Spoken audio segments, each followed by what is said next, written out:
गेले 4 दिवस झालं हा सगळा मुलाखतींचा सिलसिला सुरू आहे. नक्की आकडा सांगता येईल का की किती उमेदवारांनी अर्ज भरले होते आणि म्हणजे पश्चिम महाराष्ट्र, उत्तर महाराष्ट्र वगैरे अशा किती उमेदवारांच्या मुलाखती झाल्या? नाही, आत्ता 4 दिवस झालेत, अजून 2 दिवस उद्या मुंबईला आहे, उद्या आणि परवा. टोटल फॉर्म 1600 आलेले आहेत.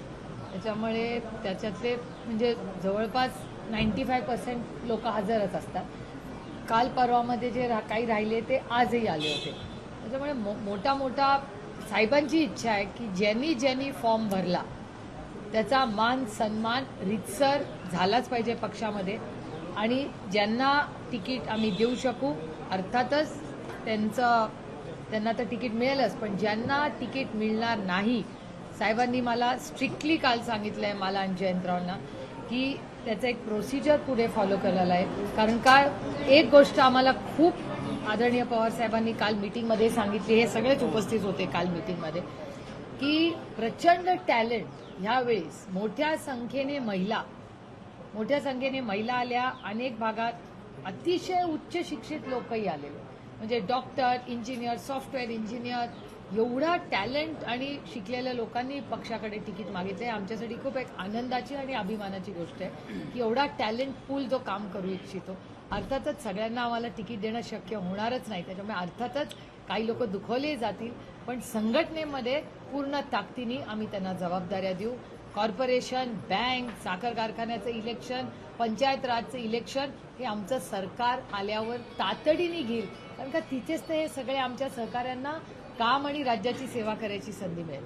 त्यामुळे ह्याच्यातून प्रत्येक जणाशी इलेक्शनमध्ये इलेक्टिव्ह मेरिट बघून तिकीट झाल्यावर ज्यांना तिकीट देता येणार नाही त्यांना संघटनेत नाहीतर कॉर्पोरेशन, बँक या सगळ्या इलेक्शन्समध्ये प्राधान्याने त्यांना संधी आणि जबाबदारी दिली जाईल.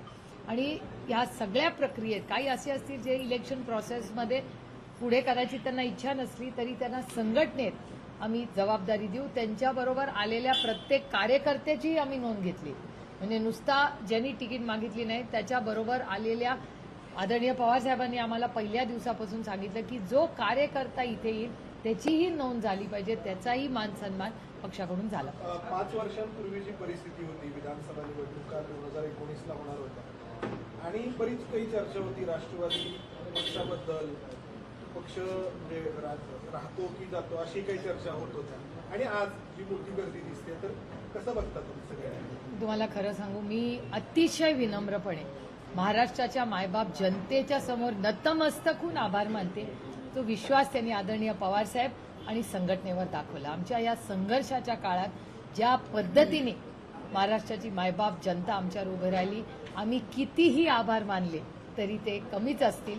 आणि एक विचाराबरोबर ते राहिले ह्याचा मला जास्त कौतुक आहे. छत्रपतींचा, शाहू फुले आंबेडकरांच्या विचाराने हा पक्ष चालतो, त्या विचाराबरोबर ज्या पद्धतीने आम्हाला साथ मिळाली आहे.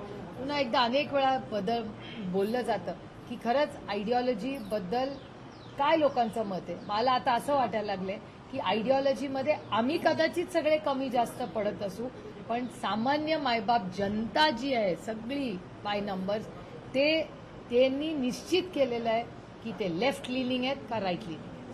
साहेबांचा नेहमी सामाजिक समतोलाचा आग्रह असतो, त्याचबरोबरीनं महिलांचा सहभाग देखील त्यांचा प्राधान्याचा विषय असतो. या निवडणुकीमध्ये राष्ट्रवादी काँग्रेसच्या वाटेला जेवढ्या जागा आहेत त्यातल्या किती प्रमाणात जागा राष्ट्रवादी काँग्रेस महिलांना देणार आहे?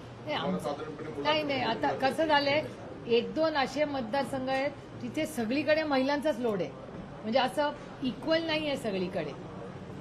त्याच्याचमुळे आम्ही आरक्षणाची मागणी सातत्याने करतोय की ते इक्वल डिव्हिजन ऑफ लेबर, म्हणजे असं एक मतदारसंघ आहे ज्याच्यात आमच्याकडे 14 महिलांनी एकाच मतदारसंघात ऍप्लिकेशन्स केले. ते असं होईल की जेव्हा आरक्षण येईल महिलांचं त्याच्यावर ऑटोमॅटिकली 50% म्हणजे 50% ठिकाणी महिलांना प्राधान्य मिळेल निर्णय प्रक्रियेत येण्यासाठी. त्याच्यामुळे आमचा आग्रह राहील सरकारला, एका मताने आम्ही महिला आरक्षण बिल पास केलेलं आहे, त्याच्यामुळे तो निर्णय केंद्र सरकारने लवकर घ्यावा, म्हणजे प्रत्येक असेंब्ली ते पास करेल, कारण का तो प्रोसेस असतो.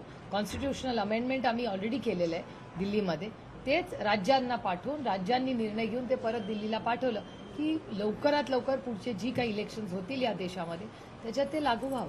अजितदादा काल बारामतीमध्ये बोलताना म्हणाले की ते भाजपसोबत गेले. सुरुवातीला पवारसाहेबांना त्यांनी सांगितलं होतं. आधी पवारसाहेब हो म्हणाले, परत नाही म्हणाले, म्हणून हे झालं. आणि त्यानंतर परत असं म्हणाले की आमच्या पुरुषांमध्ये भांडण होतं तोपर्यंत ठीक होतं, तर ते घरातल्या महिलांपर्यंत पण पोहोचले.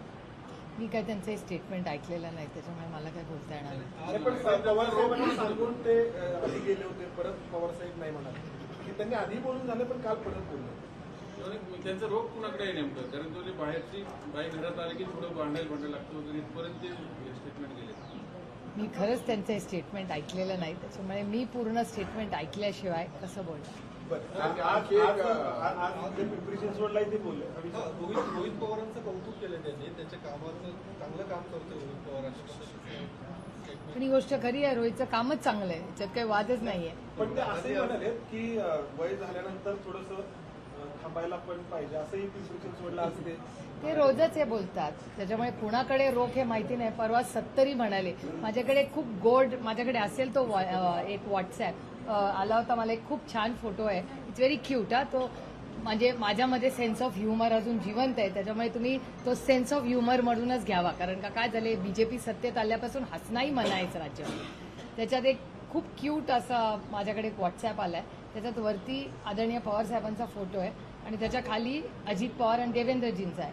आणि देवेंद्रजी असं कानात बोलतायत की 70 मोदी साहेबांचा फोन आलाय, 70 काढू नका, कारण का ते 1 वर्षांनी 75 होणार. It was very cute. म्हणजे खूप आदराने होतं आणि आय होप तुम्ही पण त्या लाईट वेनमध्ये ते घ्याल. पण रोहित पवारांचं कौतुक जेव्हा अजित पवार करतात, त्यांच्या कामाचं कौतुक करतात, निश्चितपणे मग तुम्हाला अजित पवारांचं अप्रूप वाटत नाही का? मला सवय झालेली आहे त्याची, त्याच्यामुळे मला काही त्याच्यात वाटत नाही. आणि मला खरं तर विचाराल ना, हे एक नेता काय बोलला ह्याच्यात फार रमण्यापेक्षा आज राज्याची जी आर्थिक परिस्थिती आहे, Maharashtra is in policy crisis. पूर्णपणे 2.5 लाख कोटीपेक्षा जास्त आपलं लोन वाढलेलं आहे, इंटरेस्ट रेट्स वाढलेले आहेत, कॉन्ट्रॅक्टर आंदोलन करतोय, आशा वर्कर आंदोलन करते, शिक्षक आंदोलन. जे कम्प्लीट फायनान्शियल मिसमॅनेजमेंट आणि मेस करून ठेवला या सरकारने. हा पहिला मुद्दा. महागाई, बेरोजगारी आणि प्रचंड भ्रष्टाचार हे सरकार करतं. आणि अर्थातच सगळ्यात मोठा विषय जो आहे तो आहे महिला सुरक्षितता. काल आदरणीय पवारसाहेबांनी बापदेव घाटातही जाऊन आले आणि बापदेव घाटात तुम्ही पाहिलेलं आहे की अजूनही आज 6वा दिवस आहे, एक एवढी माहिती कळली. त्यामुळे एक तर कम्प्लीट फायनान्शियल मिसमॅनेजमेंट सरकारकडे. पुन्हा मी सांगते, माझी कुणाबरोबरही चर्चेला बसायची तयारी आहे, पण जर असंच राहिलं, ह्यांच्या सरकारमध्ये असंच जर राहिलं, काही महिन्यांनी खरंच पगार द्यायला पैसे राहणार नाही महाराष्ट्र सरकारकडे. मला एक सांगा, एकीकडे ते कॉन्ट्रॅक्ट देत आहेत आणि 40,000 कॉन्ट्रॅक्टर म्हणतात, कितीतरी कॉन्ट्रॅक्टर म्हणतात की 40,000 कोटी पेंडिंग आहे. करेक्ट? हा तुमच्याच चॅनलचा नंबर आहे. आणि 48,000 कोटीचा पुण्याचा रिंग रोडचं ते बजेट आणतायत. आणि एवढंच नाही, दिस इज कॉस्ट एस्केलेशन. म्हणजे पुण्याच्या रिंग रोडचं कॉस्ट एस्केलेशन दुप्पट झालेलं. एकीकडे तुम्हाला 40,000 कोटी द्यायला नाहीये जे ओरिजिनल कमिटेड आहेत, त्याच्यात 48,000 कोटीचा तुम्ही रिंग रोड बांधताय with cost escalation of 20,000 crores, 20,000 कोटी. पैसे आणणार कुठून तुम्ही? त्यामुळे महाराष्ट्र सरकारला हे उत्तर द्यावं लागेल. आणि माझ्याकडे एक डॉक्युमेंट आहे, ती त्यांची कॅबिनेटची नोट माझ्याकडे मीडियाकडूनच आली. I have no access. ती मीडियाकडून नोट आलेली आहे, ज्याच्यात फायनान्स मिनिस्ट्रीनी सांगितलंय की यातलं कुठलंही प्लीज करू नका, सरकारकडे पैसे नाहीत. हे मी म्हणत नाहीये, फायनान्स मिनिस्ट्रीची नोट म्हणते. त्यामुळे महागाई, बेरोजगारी, भ्रष्टाचार आणि महिला सुरक्षितता एकीकडे. सोलापूरच्या कंत्राटदारांनी आंदोलन केलं काल, बिलं मिळाली. दिला, ते काल सगळीकडे झालं ना राज्यात, ते केलेलं आहे. तुम्ही बोपदेव घाटामध्ये जाऊन ज्या घटनास्थळाची पाहणी केली, त्याच्यावर आता रुपाली चाकणकर यांनी टीका केलेली आहे. सगळा इव्हेंट केला, सोशल मीडियावरती पोस्ट केल्या, असं त्यांचं म्हणणं आहे. अहो, लोकशाही आहे, प्रत्येकाला बोलायचा अधिकार आहे. त्यांचं पण अत्याचाराच्या घटना घडतायत, तर त्याबद्दल तुम्ही का बोलत नाही असं त्यांचं नाही नाही, ही लोकशाही आहे, प्रत्येकाला बोलायचा अधिकार आहे. शहर इच्छुकांची गर्दी पाहायला मिळाली. पुणे शहर ग्रामीणचे जे इच्छुक आहे, मात्र बारामतीमध्ये एकही इच्छुक नाही, की कारण एकाही इच्छुकांनी मुलाखत दिली नाही. आणि युगेंद्र पवार जे इच्छुक आहे ते सुद्धा आज मुलाखतीसाठी. नाही, काय झालंय, बारामतीचे अध्यक्ष, बारामतीमधील आजपर्यंत इच्छुक आता आमच्याकडे आले नाही. एक डेलिगेशन येऊन भेटून गेलं आम्हाला बारामतीच्या वतीने, तर पुढच्या 8 दिवसात क्लिअर होईल. नाही, डेलिगेशननी सांगितलंय, साहेबांना काही सूचना केल्या आहेत, 3-4 नावं आली आहेत, बघूया. मुंबई काही वाईट एंट्री पण दिसत आहेत तुमच्या सत्यशील शेरकर वरती आले नाही नाही, वाईट एंट्री कसलं हो? म्हणजे ते आमच्या घरातलेच आहेत, आमचे त्यांच्यावर अनेक वर्षाचे कौटुंबिक संबंध आहेत आणि जेव्हा म्हणजे आदरणीय पवारसाहेब जेव्हा जेव्हा जुन्नरला जातात तेव्हा सगळ्यांच्या बरोबर शेरकर कुटुंब हे नेहमीच साहेबांच्या प्रेमासाठी स्वागतासाठी असतं आणि आमच्या सगळ्या म्हणजे मागच्या वेळी जेव्हा बेंडके लढले तिथून तेव्हा शेरकरांनी पूर्ण ताकदीने पक्षाला मदत केली याची जाणीव आम्हाला आहे ना. म्हणजे 19च्या इलेक्शनला शेरकर कुटुंबानी प्रचंड ताकद लावली तिकडे निवडून आणायला. हा आणि अमोलदादाला करेक्ट, अमोलदादासाठी केवढी मदत केली, खूप मदत झाली आम्हाला तेव्हा. काल तुम्हाला राजेंद्र कुपाडा भेटले का?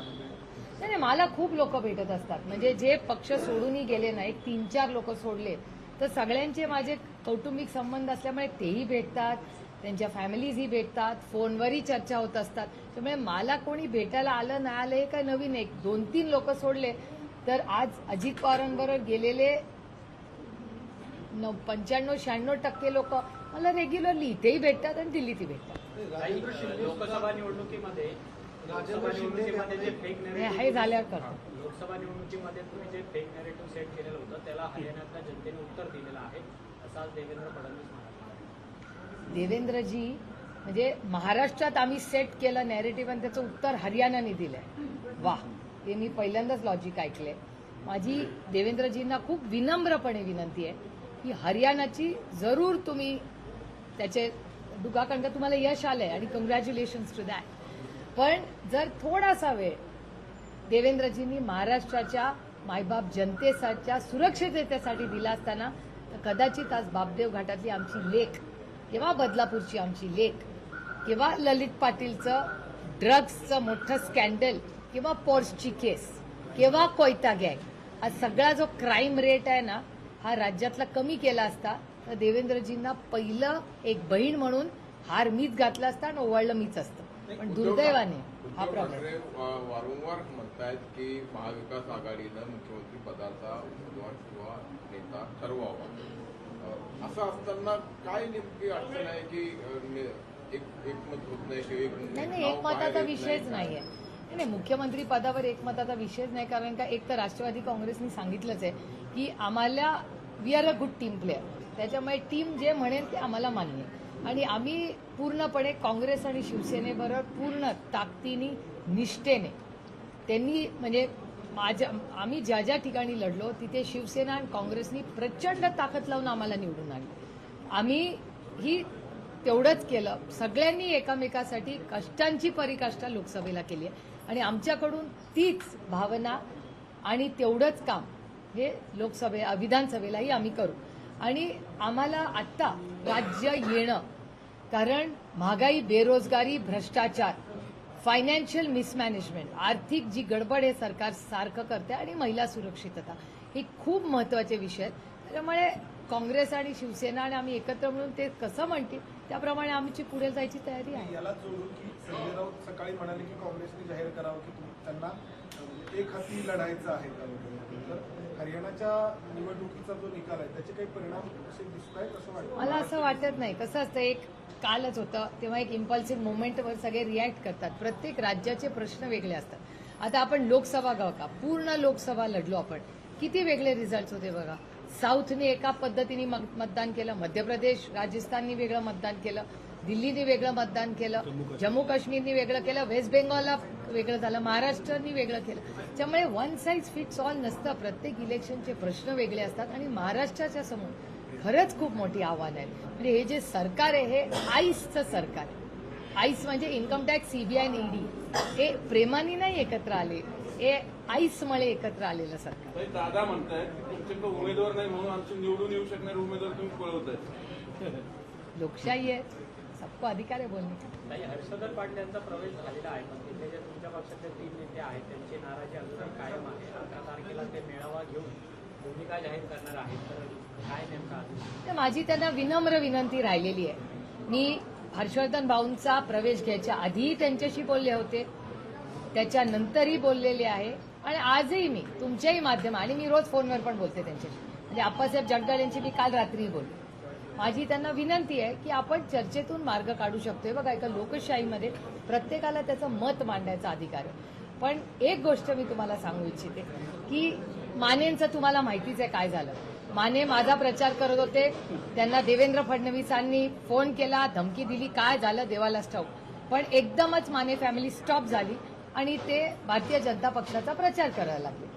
आणि त्याच्यानंतर जेव्हा रिझल्ट लागला त्याच्यानंतर त्यांचा मुलगा आणि माने दादा मला भेटायला आले. आमचे कौटुंबिक संबंध आहेत आणि त्यांनी जरी माझ्या विरोधात प्रचार केला असला तरी माझ्याकडून कधीही त्यांच्याबद्दल माझं तर प्रेम कमी झालंच नाही, कधीही होणार नाही.